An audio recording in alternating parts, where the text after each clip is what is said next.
Mis amigos, Donald Trump dio el siguiente paso para llevar a cabo la acción prometida en Cuba. Y vamos a entender eso, no es una broma. ¿Será que el portaaviones USS Nimitz que estuvo en Río de Janeiro hace unos días, será el portaaviones que va a derrocar el régimen dictatorial de Cuba? Para hacer ese análisis, hoy traje al consultor y analista en inteligencia y contrainteligencia. ¿Qué es eso? Él caza espías, amigos. Así es. Batistella, bienvenido. Es un placer estar aquí contigo. Batistella, ya se preveía esta acción de Trump en Cuba, dada la declaración de guerra que hizo contra el narcoterrorismo en América Latina. Buenos días, Shimon. Muchas gracias por la oportunidad de estar aquí contigo. Me siento muy honrado y también, obviamente, de dirigirme a tu audiencia, a las personas que siguen tu trabajo. De antemano, entonces, felicidades por el trabajo que has hecho, de traer datos, hechos, temas relacionados con la política interna y la geopolítica internacional en general. Yo diría que sí, estoy de acuerdo con esa introducción tuya. Creo que ya había un camino más o menos previsto. Ayer el secretario de Estado, Marco Rubio, que habla español con fluidez, hizo un video, ¿verdad?, con cubanos. Inclusive. Grabó un mensaje para el pueblo cubano, habla español con fluidez. Entonces creo que estaba más o menos en ese camino. Después de la acción que culminó con la extracción, llamémoslo así, ¿no? Esa acción militar que extrajo, capturó a Maduro de Venezuela. Entonces, estoy de acuerdo contigo en que estaba en el camino y creo que Estados Unidos va a endurecerse aún más. Las medidas en el sentido de dejar al régimen cubano en una situación muy delicada, ¿verdad? Basta ver también la noticia de que el director de la CIA estuvo en Cuba recientemente y me parece que la situación va a escalar. Batistella. Entonces estuvimos haciendo ahí una cronología de los hechos. Trump asume, declara la guerra a los cárteles, toma la iniciativa de arrestar legalmente a Maduro, ¿no? Que es lo mismo que están haciendo ahora con Raúl Castro.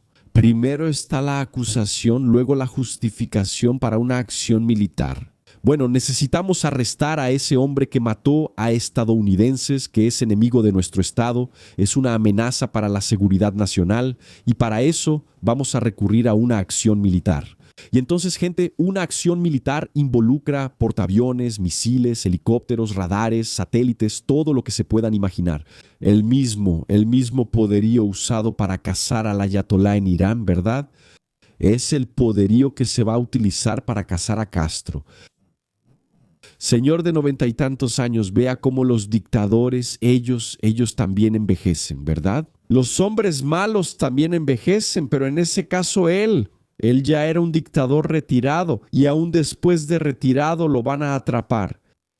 Pero eso es una forma de presión, ¿verdad?, que Estados Unidos está utilizando, que era para evitar una acción militar y proponer una renuncia del régimen. Pero, por lo que vimos en los últimos días, amigos, la información que llegó es que el régimen cubano, incluso planeaba un ataque con drones contra el territorio de Estados Unidos.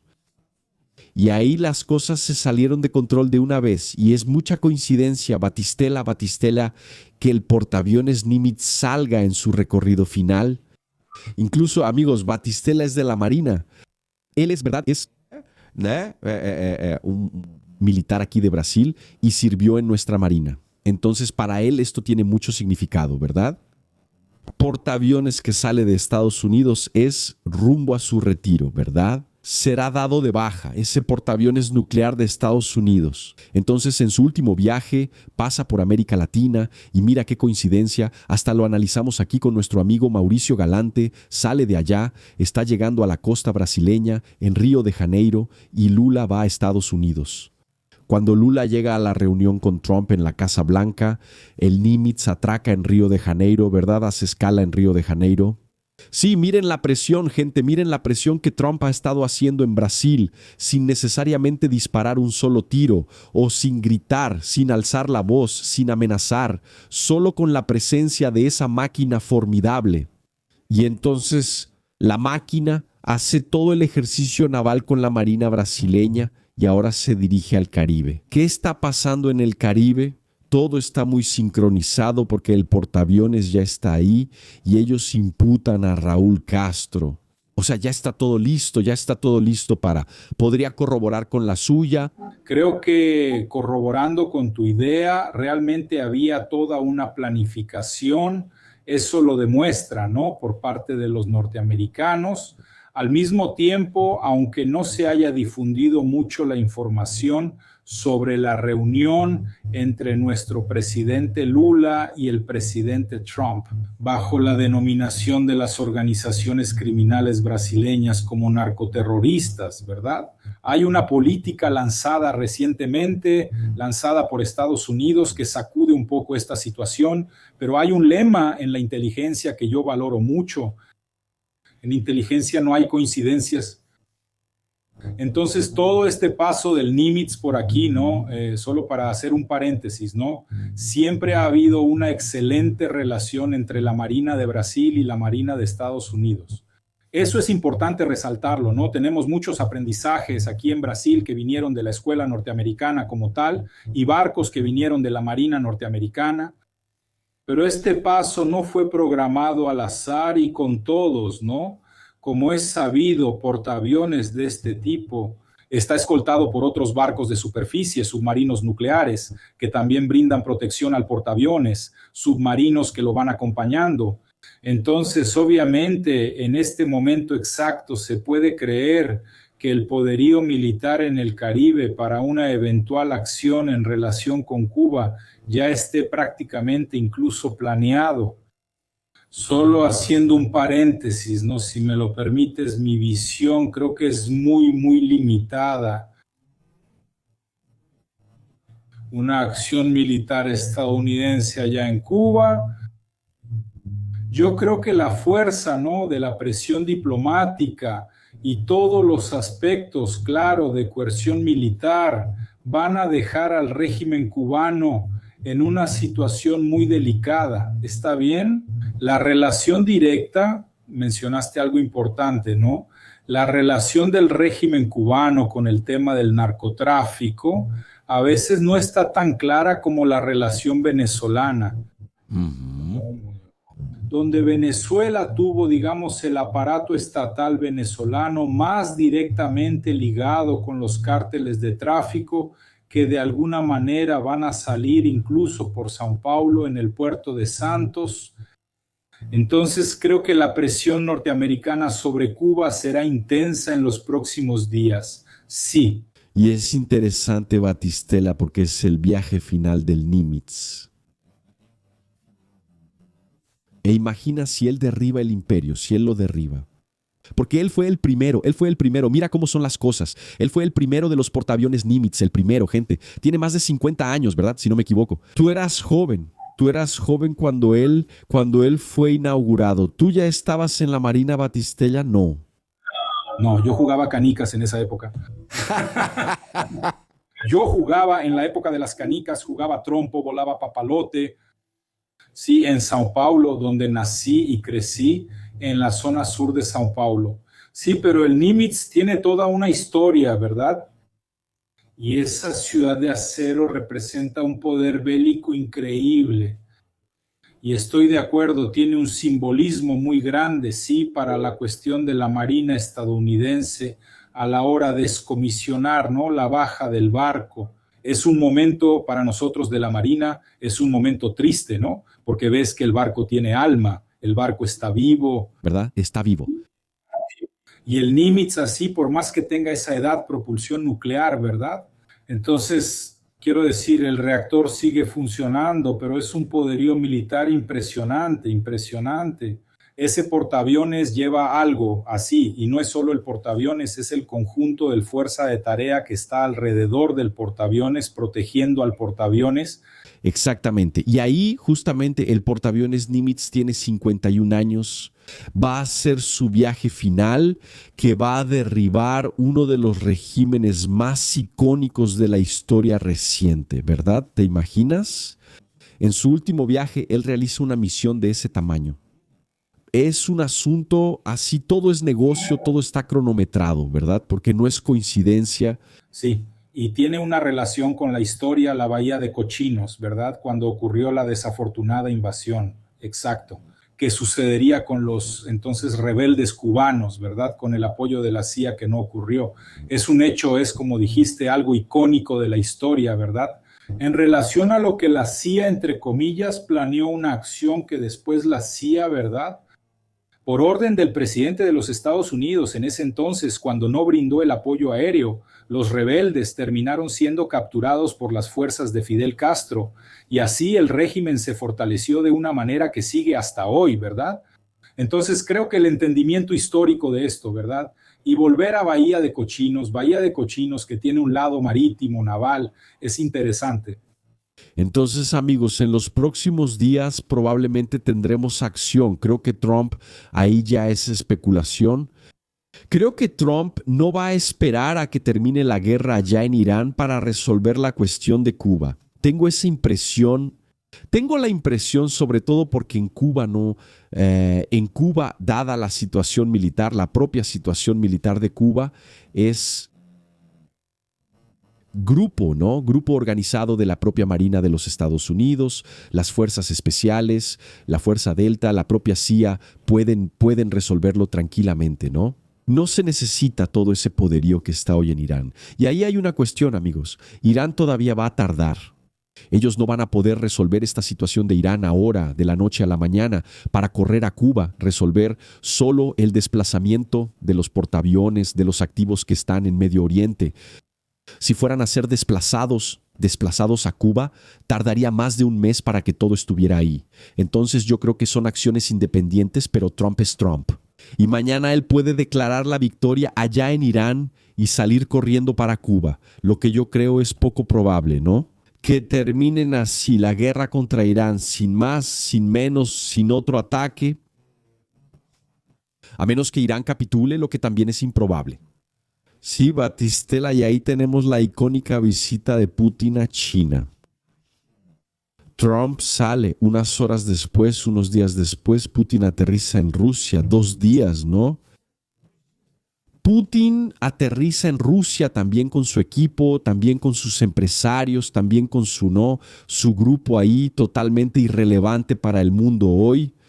Pero Putin va tras el apoyo chino, sí, desesperado por el dinero chino, desesperado por el dinero chino. ¿Y qué fue lo que él logró traer de allá, no? Esa es la parte más importante, gente. Logró traer poquísimas cosas e incluso hundió aún más a Rusia en manos de Xi Jinping. Oye, Batistella, ¿cómo analizas esa ida apresurada de Putin a China? Sí, porque vemos que el eje de las dictaduras está siendo destrozado, ¿no? Y luego salió la siguiente información de que Xi Jinping está en camino de encontrarse con el dictador de Corea del Norte. No, no es Xi Jinping, perdón, es Putin, ¿verdad? Sale de China y corre también hacia Corea del Norte, que es lo que le queda a Putin en el mundo, ¿verdad? Parece que los están acorralando en una región, ¿verdad? Perdieron Venezuela, ahora perdieron Cuba, están perdiendo totalmente la relevancia y la influencia aquí en América Latina, la van a perder en Brasil, ¿verdad? Ya están bastante alejados. Los BRICS, ¿verdad? Están totalmente silenciados, Batistella. Hay un cambio en el mundo. Sin lugar a dudas, el mundo ya no es el mismo, ¿verdad? Sí. Sí, el mundo con el regreso de la administración Trump, ¿verdad? ¿No? Con esa visión, con el reordenamiento de las relaciones internacionales, según la visión de Trump, sin duda. Sacudió ese tablero geopolítico, dejó el juego de ajedrez muy, muy difícil, ¿verdad? En fin, añadiría aún más elementos a tu análisis, a tu punto de vista. con lo cual estoy de acuerdo. Primero, lo dije, siempre me hago una pregunta, ¿no? Llamó mucho la atención, llamó demasiado la atención el hecho de que Putin llegue a Pekín 2 días después y una visita de Estado, de jefe de Estado así, no se programa de esa manera en un fin de semana. No es por teléfono o por WhatsApp que invitas, ven aquí a mi casa. Y me sigo preguntando si la delegación norteamericana lo sabía. Con certeza deberían haber sabido que al salir, ¿verdad?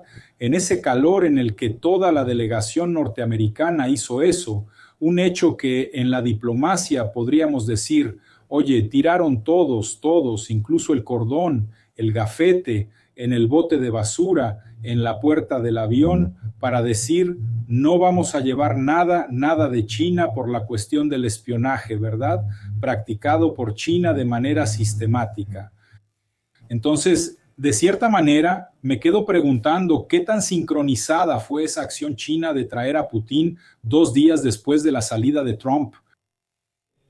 Estoy de acuerdo contigo en que también la situación de Putin no es cómoda en relación al conflicto con Ucrania, porque Ucrania dio un ejemplo de resistencia usando lo que podríamos llamar la revolución en los asuntos militares con el uso de drones. Y ahora lo tiene.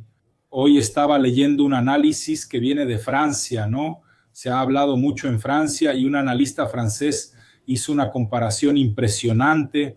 La Primera Guerra Mundial duró 4 años, X meses y tantos días. Y dentro de unos pocos días, la guerra en Ucrania, el conflicto entre Rusia y Ucrania, va a superar esos 4 años y poco de la Primera Guerra Mundial. Entonces, ese es el caso que drena a Europa en esta situación de este tablero, que en mi opinión, ella así no entendió lo que la administración de Trump iba a traer como nuevas piezas para el juego de ajedrez. Entonces, me parece que Europa está ahí por una cuestión de liderazgos como Macron, que yo veo a veces que no tiene una posición más. Él quiere ser un gran centrista y no logra ejercer entonces liderazgo.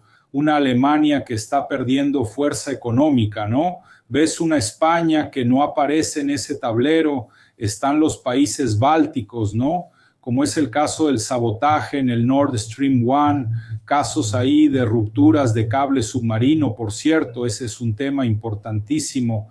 Sí, cables submarinos por causa del tráfico, entonces no es solo el estrecho de Hormuz, no. Además del tráfico de petróleo, todo el tránsito de petróleo mundial tiene tránsito de datos por cables submarinos. Entonces, tratando de cerrar la idea, muy probablemente, ¿no? Putin reforzó entonces esta situación de China, como dije, viendo algunos análisis que vienen de Europa, en los que ahora China se ha convertido entonces en la poseedora de la capacidad de dar nuevos rumbos a las relaciones internacionales, dada su pujanza no solo económica, que es cuestionable, ¿no? Ahí lo tenemos. Tú mismo hiciste un análisis interesante recientemente sobre las ciudades fantasmas de China. Es un hecho, ¿ok? Yo estuve en China en 2009, estudié en China, en Beijing, durante casi 6 meses. Y en 2009 observábamos ciertos barrios en la periferia de Beijing en los que notábamos grandes complejos de condominios construidos, grandes torres de condominios, y eso ya demostraba que no estaban ocupados. Pero en ese momento, digamos, el proyecto aún iba a ser incorporado, el condominio sería entregado, y por lo visto, desde 2009, cuando traes datos sobre la cantidad de cemento utilizada, ¿verdad?, en China en los últimos años, hacemos una advertencia, ¿hasta qué punto la economía china es realmente tan fuerte? Una cosa es cierta, esa manera china de actuar, ¿verdad? Esa literal paciencia china, que si nos remontamos 5,000 años atrás con el confucianismo, Mao Zedong transformando el tiempo en espacio, ¿no? Cuando logra derrotar al Kuomintang. Con eso yo diría que ahora está mostrando entonces que Xi Jinping está siendo el maestro de esas relaciones. Yo creo que Estados Unidos va a continuar con la presión Sí, los discursos que ocurrieron allá en las recepciones entre Estados Unidos y China, incluso la cuestión citando a Tucídides, ¿no? Eso nos impone algunas reflexiones, ¿no? Pero yo creo que Estados Unidos y Trump van a seguir tensando cada lado de esa balanza. Y Rusia, por lo visto, obviamente, ¿no? Va a seguir con el alineamiento directo con China. No hay mucho espacio en Europa. Rusia no cuenta hoy, en mi opinión, con apoyo popular en Europa. Hay algunos grupos que la apoyan, pero en general está muy desgastada. Y también queda Corea del Norte, que incluso tiene soldados norcoreanos que están luchando en los frentes de batalla de Rusia. Entonces, la situación de Putin no me parece cómoda y Xi Jinping se muestra en las noticias internacionales como el gran vencedor, ¿no? Como ahora el superdiplomático del mundo. Creo que todavía hay muchos capítulos por delante en este libro nuestro, muchas páginas aún están por venir. Sí. Hay una tendencia, obviamente, en los medios brasileños, en los medios mainstream, ¿no? De retratar a China como algo brillante, maravilloso, como el futuro de la humanidad, ¿verdad? Entonces, difícilmente encuentras algo cuestionable. Sí, difícilmente vas a ver a un analista de estas grandes cadenas diciendo la verdad, ¿no? La verdad sobre el deterioro tanto de China, ¿no? Económicamente, como de Vladimir Putin, que ahora a estas alturas creo que ya van más de 4 años, ¿verdad, Batistela? De guerra allá en Ucrania ya son 4 años, porque la guerra empezó, si no me equivoco, el 22 de febrero de 2022. Entonces ya pasó, estamos en 2026, ¿verdad? Ya son 4 años y algunos meses, 4 años. Eso, 4 años y poco. Está desgastado. Ucrania destruyó refinerías muy importantes de Rusia en las últimas semanas, ¿verdad? Fábricas de drones, fábricas de armas, las industrias de enriquecimiento, las de fertilizantes, ¿verdad? Las industrias que procesan fertilizantes. Entonces los activos que tenía Putin, amigos, para venderle al mundo se vieron bastante perjudicados. Incluso perdió la capacidad de refinación teniendo que comprar combustible, gasolina, por ejemplo, de China, porque perdieron esa capacidad debido a los ataques ucranianos. Y eso llevó a Rusia a una dependencia aún mayor de China en los próximos años, ¿verdad? O sea, Putin le debe hasta el cuello a China y Xi Jinping controla un arsenal nuclear mayor. Mira qué interesante, ¿verdad? Es una de esas influencias. Sí, lógico. Lo que es interesante, dilo. Puedes decirlo, no, por favor. No, y es interesante en dos aspectos. Procuro seguir temas militares, claro, ¿no? Por mi experiencia en la Marina, y creo que hubo una falla de planificación militar por parte de la cúpula militar rusa en 2021-2022, donde previeron que sería un conflicto muy rápido, una verdadera blitzkrieg, lo cual no sucedió. Y me parece que los líderes militares de Rusia no previeron cómo podría reaccionar Ucrania.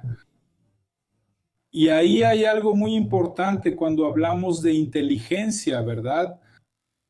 Hay que distinguir entre las posibilidades de tu enemigo y sus intenciones. Eso es algo fundamental, el entendimiento entre posibilidad e intención de tu enemigo. Y me parece que Rusia tuvo esa falla. Y también es interesante que volvemos a la historia ya en las décadas de los 50 y 60, cuando hubo la distensión entre China y Rusia, ¿verdad? Sí, después del fallecimiento de Stalin, porque Mao Zedong estaba muy ligado al stalinismo y Rusia y China se dieron la espalda. Y después, en 1970, China se acerca a Estados Unidos con Nixon. Y ahora la balanza se invierte y tienes de nuevo esa relación entre China y Rusia. Pero yo, haciendo un inciso a lo que estás diciendo, no sé si es una relación de confianza mutua o si permanece la desconfianza mutua entre Rusia y China. Pero ella, por una cuestión de este nuevo orden, ya habías mencionado antes el tema de los BRICS con, digamos, dos grandes líderes de los BRICS, ¿no? y China entra con un liderazgo en los BRICS por cuestión financiera, tal vez por una mayor capacidad de inversiones. Rusia no la tiene. Brasil hoy incluso tiene en la presidencia de los BRICS a la expresidenta Dilma y todo eso, si no me equivoco, todavía sigue. Pero, en fin, volviendo al tema de los BRICS, pero ¿será que la relación es Rusia y China? Rusia, dependiendo de ese gasoducto que va a atravesar Mongolia para, digamos, suministrar gas a China. Pero ¿será que estamos hablando de confianza mutua o de desconfianza mutua? Es mucho más una dependencia, ¿no? Mucho más una necesidad. Es mucho más necesidad. Creo que por parte de Rusia, sí, estoy de acuerdo contigo. Creo que Rusia está en esa situación de dependencia y no tengo la menor duda también para reforzar esa idea de que Xi Jinping está sacando provecho de eso. Sí, es una necesidad de Rusia y como se dice, ¿no? Es oportunismo chino. Porque si hay algo que los chinos son, gente, y no estoy creando un estereotipo, pero es así, ellos son oportunistas, ¿verdad?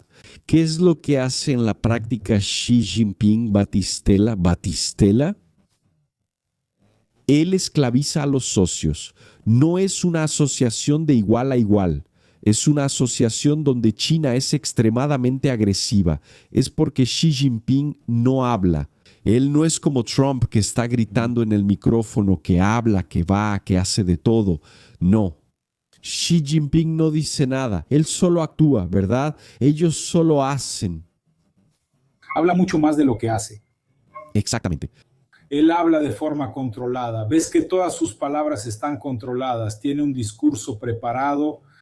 Él no improvisa al hablar. Un buen estadista tiene que saber hablar de improviso, pero él mide mucho sus palabras y con certeza creo que hay cálculos estratégicos ahí muy bien hechos. Tenemos que elogiarlo en ese sentido, ¿no? La cuestión también china de posicionamiento. Entonces, él tiene esa ventaja justamente por esa postura, ¿no? Que ahí está mostrando al mundo que es pacifista y que quiere globalismo, que todos tengan una situación de ganar. ¿Será que realmente? Pero estoy de acuerdo contigo en esa cuestión del uso ahí. Ahí vamos a entrar en la trampa de la deuda, por ejemplo, en África, donde China pues aplica la trampa de la deuda con varios países y son datos interesantes que salen de otra. Y es interesante, solo un dato. Pero es interesante que expliques eso, que traduzcas eso para nuestro público, ¿no? La táctica que usa China, llega a un lugar, compra o financia, ¿no? Hace un préstamo para que el país construya infraestructura ahí. Entonces, por ejemplo, en Brasil está financiando la construcción de puertos, aeropuertos, carreteras, plantas, recordando que está comprando centrales eléctricas. Entonces, ¿qué hace? Le presta a un país quebrado que nunca va a tener condiciones de pagar. Los chinos saben que no tienen condiciones de pagar, igual les prestan. ¿Por qué? Porque la contrapartida es, miren, si no pagan, nos vamos a quedar con ese activo, va a ser del Estado, objetivo del Partido Comunista Chino. Entonces, ¿qué hicieron con África? Ellos tomaron toda la infraestructura en África, hoy es del Partido Comunista Chino, solo que ahí hay un rebote batistello de eso. Porque él no consigue aliados. Cuando pones no a un país soberano en esa situación, no estás consiguiendo aliados. Estás fabricando enemigos que te van a tolerar, pero en la primera oportunidad van a elegir la libertad antes que a ti, Batistello. ¿Cómo ves eso? Mira, creo que este tema es interesantísimo y tuve la oportunidad de entender un poco de esa dinámica. En 2016, 2017, cuando tuve el privilegio, la Marina me designó como agregado de defensa en Senegal. Pasé 2 años acreditado en Dakar, en Senegal, en el Golfo de Guinea, y en Senegal constaté la presencia china. Por ejemplo, en la construcción de una línea, digamos, de metro de superficie que iba a llevar del centro de Dakar al aeropuerto, que olvidé el nombre ahora, el Aeropuerto Internacional de Dakar, gran emprendimiento. Y ahí hay algo que, además de esta trampa de deuda, ¿no? Porque obviamente le estás prestando dinero al país, me gustaría traer la cuestión del uso de la mano de obra.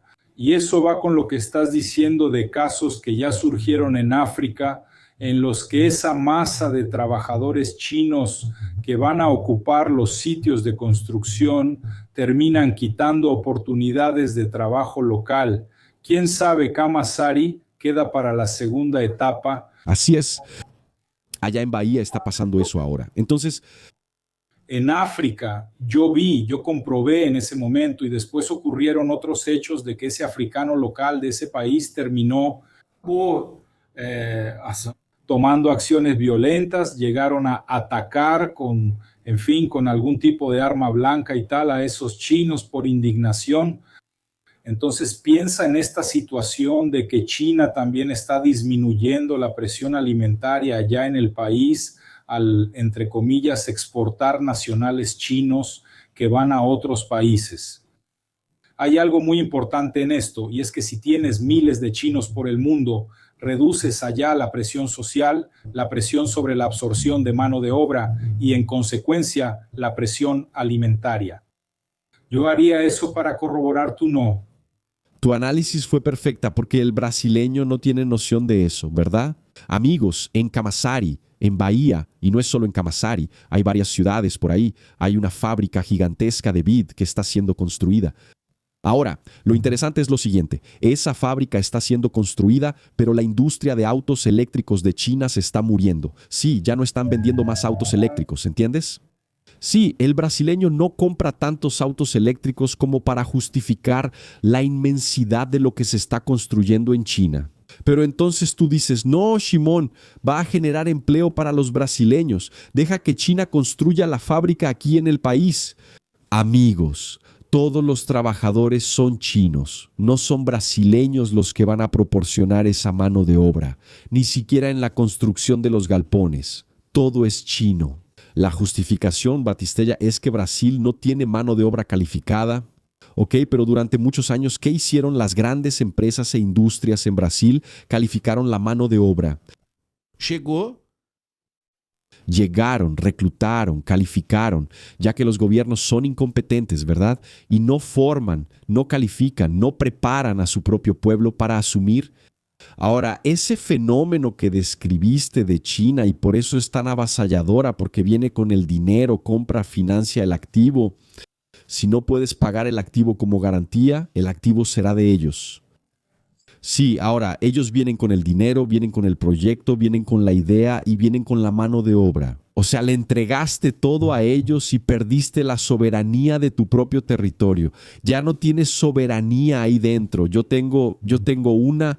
Tengo una observación muy importante, habiendo trabajado en Santos, y que tú hoy cuando observas que el segundo puerto más grande de Brasil, que es Paranaguá, en términos de exportación de soya, el TCP, la terminal de contenedores de Paranaguá, está controlado en un 90% por capital chino. En consecuencia, es obvio que las decisiones políticas, las decisiones ejecutivas, administrativas, terminan teniendo algún tipo de aval que también proviene de directrices chinas. Y estamos hablando del segundo puerto más grande de Brasil. De ahí sale una cantidad absurda de soya. Creo que alrededor del 75% de la soya que sale de Paranaguá va para China.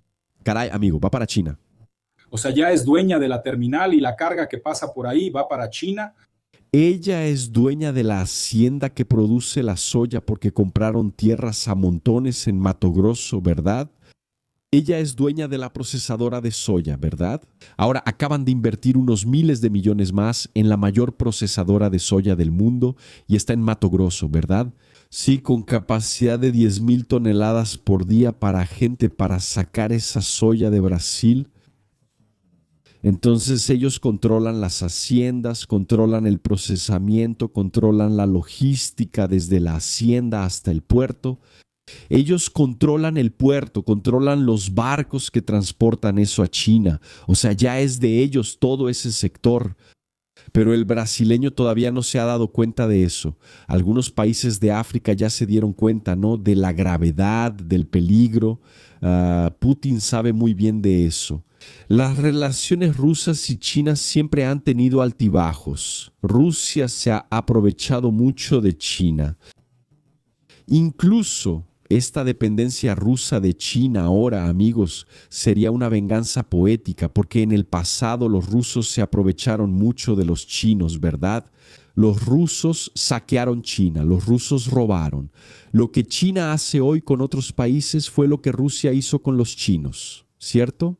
Lo que pasa es que lo que Rusia hizo con los chinos siempre quedó oculto tras bambalinas, ¿verdad? Muy callado, muy así, sí, por debajo del agua, pero Rusia ya le ha hecho mucho daño a China. Amigos, ustedes que nos acompañan todos los días, sé que les gusta, ¿verdad? Comenten aquí. ¿Verdad? ¿Ya sabías que China tiene toda esa influencia dentro de Brasil? Que China controla la soya, China controla el puerto, China controla la carretera, China controla absolutamente todo en esta cadena productiva. ¿Tenías idea de eso? ¿Que dentro de unos días vas a tener que comprar la soya brasileña de China?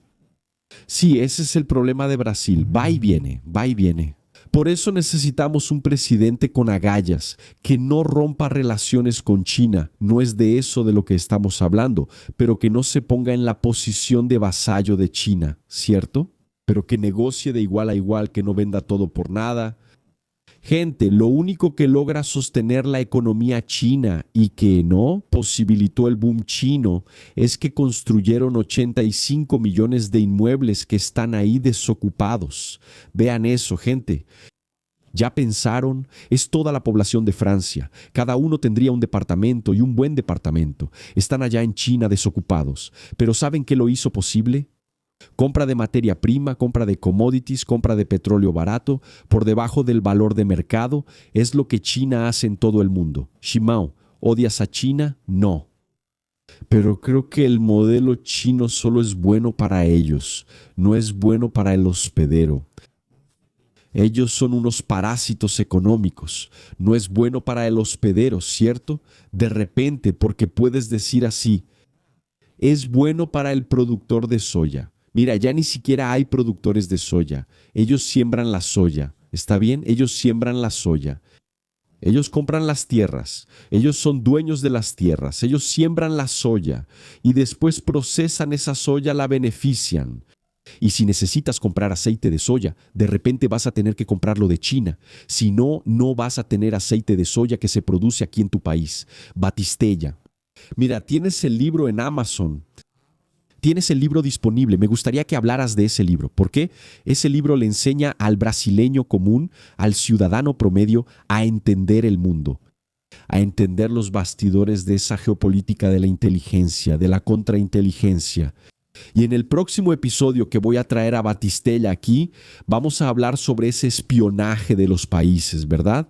No se engañen, ellos están atentos a absolutamente todo. Batistella, es Batistella, ¿cómo se llama tu libro, Batistella? Muestra la portada al público. Gente, el enlace del libro de Batistella está aquí. Mira, para que lo adquieras ahora, ¿vale? Solo haz clic ahí, ahí está. Contrainteligencia. Contrainteligencia 4.0. En nuestra próxima conversación te cuento por qué contrainteligencia y por qué el 4.0. La portada fue una cuestión muy interesante que también se dio con la editorial. Y la concepción de este libro, que nace a mediados de 2023, el libro fue lanzado, la versión en portugués, el primer libro fue lanzado en portugués en marzo del 24 y después lancé mi libro en inglés.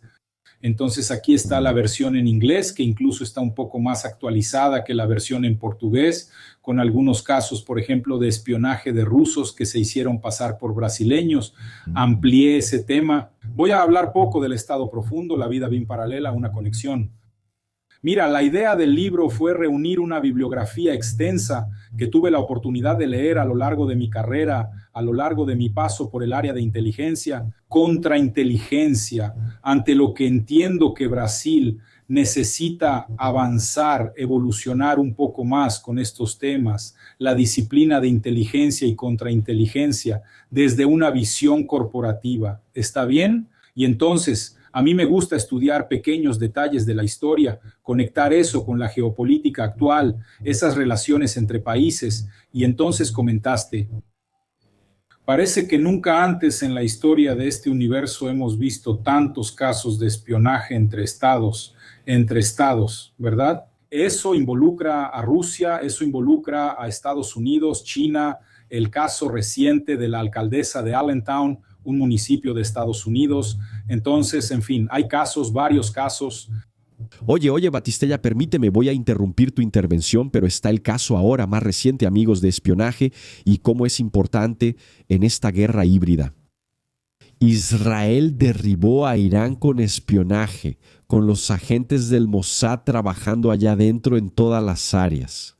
Batistella, estoy seguro de que vas a hablar sobre eso en tu próximo libro, incluso si es que ya lo estás haciendo. Gente, había un general del Mossad infiltrado dentro de la Guardia Revolucionaria. Todas las veces, Batistella, ¿qué hicieron? Instalaron una línea telefónica. Mira esta historia. El Mossad instaló una línea telefónica oficial dentro del cuartel de la Guardia Revolucionaria, en la sede de la Guardia Revolucionaria.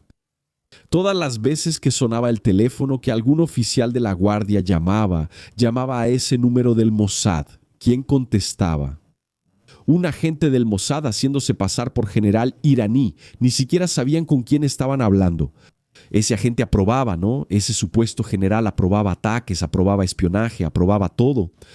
Solo que estaban tratando con el Mossad, dado el nivel, la profundidad de la infiltración israelí dentro de Irán. Ahora, imagina todo lo que hay aquí en Brasil, ¿verdad, Batistella? Entonces, sí, primero que mencionas al Mossad, ¿no? Es reconocidamente una de las agencias de inteligencia más respetadas y temidas. Quizá tan temida o justo después de la más temida está la GRU rusa, ¿de acuerdo? Sí, cuando digo temida es porque esas agencias a veces practican lo que se llama asesinato selectivo, ¿sí? Sí, la situación en Brasil no es fácil de tratar por el estigma que tiene la actividad de inteligencia. Si volvemos a conversar, abordaríamos un poco más sobre eso. Y entonces mi intención es justamente tratar de ayudar al sector corporativo a entender esas dinámicas, cómo ocurren y cómo influyen hoy, no solo por el tema del espionaje corporativo, para contrarrestarlo con medidas de contraespionaje corporativo, sino también por el lado de la inteligencia estratégica. Cómo absorber esa gama de datos, ¿verdad? Vivimos en una era del concepto, ¿no? Demasiada información, en qué medida los analistas corporativos de las empresas logran filtrar bien esos datos para entonces apoyar el proceso de toma de decisiones. La idea del libro es brindar apoyo, es apoyo principalmente al entorno corporativo brasileño. Y creo que hay varios temas y un detalle, ¿ok? Eso es aprendizaje continuo. Uno aprende, ¿no? Yo siempre estoy aprendiendo. Procuro seguir sitios especializados, libros, plataformas que tratan del tema, porque creo que no hay una receta hecha, no hay una definición clásica, como en las matemáticas no es un hecho concluyente, como cuando vemos la historia y en la historia está escrito que pasó así, así y asá. Eso es muy dinámico. Y en las relaciones estatales actualmente está claro que los servicios de inteligencia están asumiendo un protagonismo cada vez más decisivo para los que toman decisiones. Pueden equivocarse, como es el caso que creo que en la visión de la planificación militar, la planificación de inteligencia que hizo Rusia, me parece que no tomó en cuenta lo que vendría. Dime. Falló, la KGB falló. Y entonces la última es la KGB falló, la KGB falló. Entonces es un tema muy apasionante, me gusta, procuro estar actualizándome todo el tiempo sobre eso y digo que es un aprendizaje constante. Yo también aprendo de las personas, aprendo con los datos que tú traes ahí en tu trabajo, que tú divulgas, principalmente en Instagram y en LinkedIn, donde tengo un poco más de presencia. También termino aprendiendo mucho porque hay contenido de relevancia. Sí, hablo de contenido técnico, contenido didáctico, y es un aprendizaje constante. Oye, Batistella, di tu red social para que la gente te siga en Instagram. Gracias. Yo estoy presente en LinkedIn, es mi nombre, es Luis Fernando Batistella. Mi consultoría, ¿verdad? Que abrí, Bravos Consultoría contra Inteligencia Corporativa, también está presente como Bravos Consultoría. LinkedIn, en LinkedIn y en Instagram, que tuve que rendirme. ¿Está bien? Ajá. Porque como vengo de la escuela tradicional que llamamos old school, me gusta mucho ese término, de inteligencia, yo no tenía redes sociales, LinkedIn era algo muy cerrado y así. Y tuve que rendirme a Instagram cuando fui a lanzar el libro. La editorial dijo, no, tienes que trabajar en Instagram. Y entonces dije, está bien, así que me metí a Instagram. Luis Fernando Batistela es mi nombre, ahí está, es una cuenta abierta. Entonces solo trato asuntos técnicos y también está el Instagram de Bravos Consultoría BC, ¿verdad? Sí, que está ahí y procuro divulgar algunos temas para, en mi opinión, crear reflexión, que las personas reflexionen sobre la importancia de estas dos disciplinas, inteligencia y contrainteligencia. Entonces, amigos, hablé aquí con Batistella.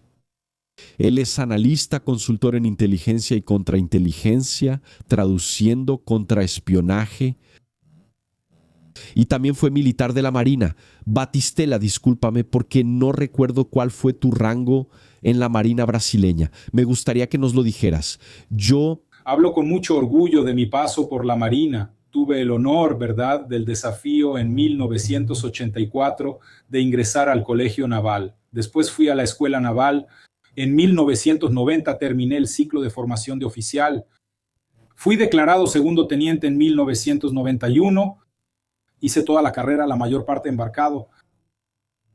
Pasé por varios barcos, tuve ese privilegio, comandé barcos, también tuve dirección, mira qué bien, terminé mi carrera entonces en el puesto de capitán de navío y me fui a la reserva en el último momento de la carrera, cuando llegas a ese límite, ¿verdad? Donde o te ascienden a almirante o entonces dejas el servicio activo. Entonces yo llegué a esa etapa en febrero de 2019 y no fui ascendido. En marzo de 2019 pasé a la reserva remunerada con el rango de capitán de navío y tuve una carrera de la que me siento orgulloso y que de alguna manera puedo decir que trabajé durante 35 años para mi país. Capitán de navío, gente, así es. Mira, son pocos los oficiales, pocos los capitanes, ¿no?, que hablan. La Marina brasileña, ella es, como dicen, es discreta, sobre todo porque no estamos en guerra, ¿no? Gracias a Dios no estamos en guerra, aunque gracias a Dios. Batistana, puede que sea una opinión un poco, ¿no?, tonta de mi parte. Sí, Brasil debería participar en algunas guerras para que uno se mantenga preparado. Porque sí, yo veo que el futuro va a ser una guerra. Es casi inevitable, Batistana. Pero en fin, pero es la mayor tontería, ¿no? No es una tontería lo que estás diciendo. Voy a hablar en portugués. No tengo mucha facilidad para memorizar ciertos términos en latín principalmente. Pero voy a respaldarte aquí. Voy a reforzar tu idea con el lema de la Escuela de Guerra Naval. Si quieres la paz, prepárate para la guerra. Sí, y ese es un lema fundamental. Y Brasil no está ni preparado para la paz, mucho menos para la guerra. Creo que incluso para la paz necesitamos prepararnos mejor. Sí. Pero lo que deseo con estas palabras es que toda la estructura gubernamental y estatal brasileña, ahí le hablo a la Marina, por la Marina, que le preste atención al reequipamiento de la Marina de Brasil, porque lo necesitamos. La Amazonía Azul es un patrimonio. Ahí, amigo, hablaríamos de tierras raras. No es solo en la Amazonía, hay tierras raras en el subsuelo marino. Entonces, hay muchas cosas, ¿no?, de nuestra zona económica exclusiva, pesca ilegal, una serie de cosas que ese bien que es nuestro, es de nuestra Amazonía Azul, la extensión de nuestro territorio, y para eso necesitamos una marina, amigo mío, y no es una marina de papel. Tiene que haber acero con alma. Sí, tiene que tener dientes, tiene que morder, ¿verdad? Brasil, por su extensión y por su importancia geoestratégica, ya debería tener una de las mejores marinas del mundo en poder de disuasión, ¿verdad? En poder de disuasión, por lo menos.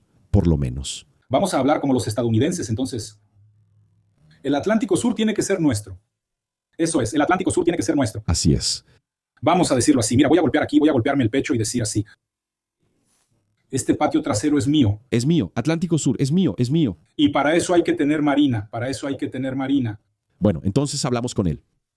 Vamos a traerlo aquí para analizar varias cosas con ustedes. Me gustaría que comentaran en este podcast cuál es el tema, cuál es el próximo tema. Tenemos la guerra de Irán, tenemos el espionaje de Rusia, tenemos aquí las cuestiones militares internas de Brasil, nuestras fuerzas están subyugadas por este gobierno, ¿verdad? Son muchos temas, pero comenten aquí sobre qué les gustaría que yo hablara con Batistela en el próximo podcast.